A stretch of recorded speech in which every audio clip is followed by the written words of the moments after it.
Be ready. 15 seconds.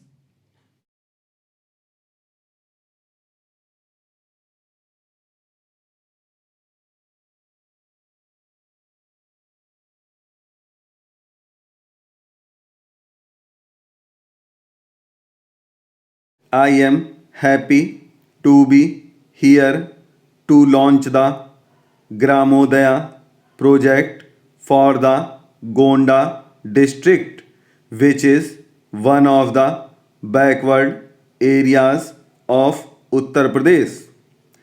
When Sri Deshmukh explained the details of the project, I was attracted by his realistic approach to the problems of the people, particularly of the small farmers living in the rural areas.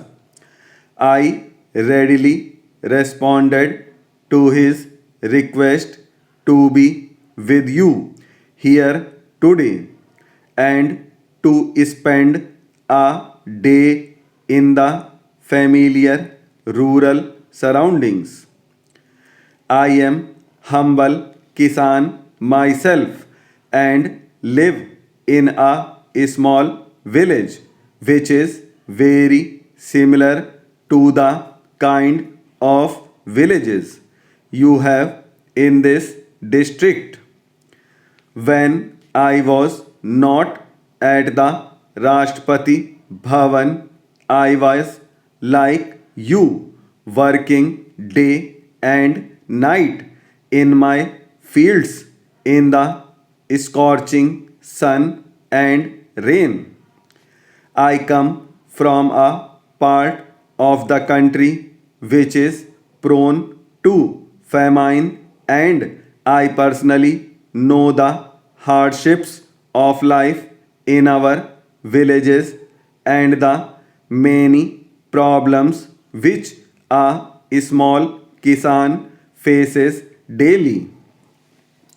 Most of us in this country, in the villages, and even those who live in the towns have their relations and friends in the villages.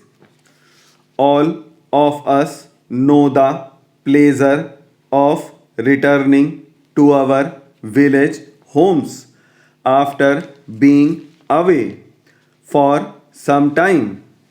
The people living in our villages are dependent directly or indirectly or agriculture for their livelihood.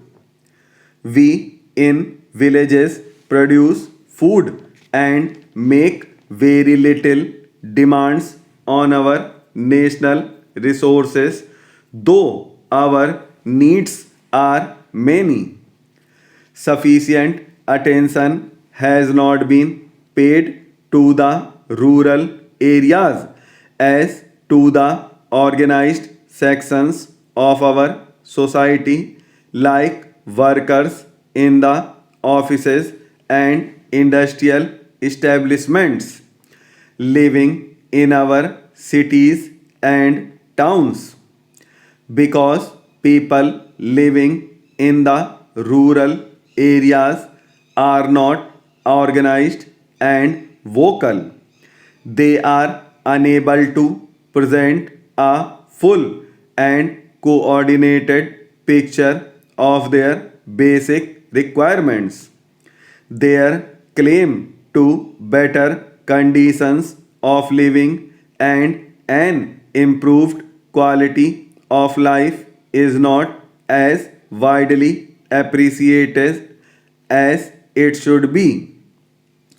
Over the last 30 years, efforts have been made to ensure a richer and fuller life for all our people, particularly those living in the rural areas.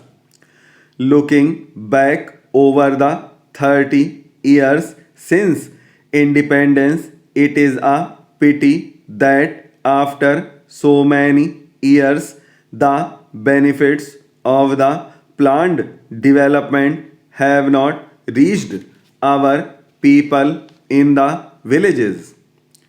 The basic problems in our villages like poverty, illiteracy, lack of adequate health care are still largely unsolved.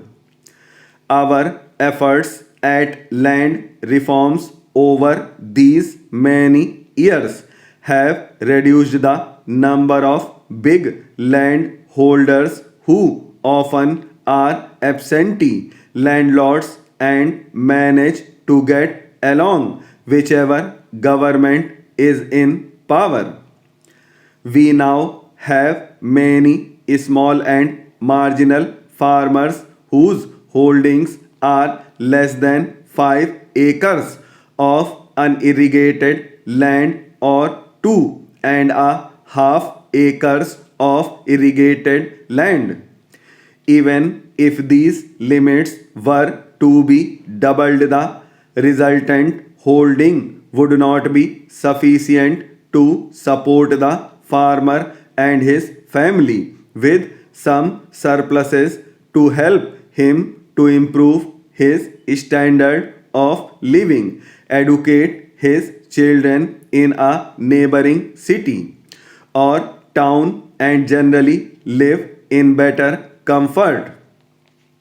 We do not have enough surplus cultivable land in our country to meet the needs if our rapidly growing population, and naturally there will be a large number of holdings which are small and therefore uneconomic. Conditions of soil and climate and the absence of assured irrigation make life very difficult for these small subsistence farmers who live and work on the land themselves with the help of their family members. I know at first hand the enormous hardships which this section of our society faces in a bad year when the rains fails and there is no surplus left over from the last year on which to live, let alone seed material for the next year's sowing. The administration and voluntary agencies like the Gramodaya project have a vital role to play in situation like this, not only to alleviate distress but also to comfort the suffering and plan for their betterment. Agriculture on this scale is by no means profitable, and the small farmer leads a hand to mouth existence even in the best of years. 7 out of every 10 of our cultivators are of this category with holdings less than 2 hectares. To label these peasant farmers as kulaks would not be just because they are not a rich absentee landlords who exploit hired labor and often times manage by influence to hinder efforts to introduce and implement progressive reforms in the rural areas. Our small and marginal farmers are the salt of the earth and the strength of our country.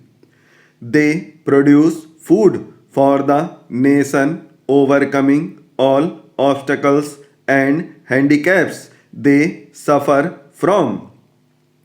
They work long hours on their small holdings from dawn to dusk with their entire families and cattle day after day in sun and rain in order to produce food for our people, raw materials for our industries and for export.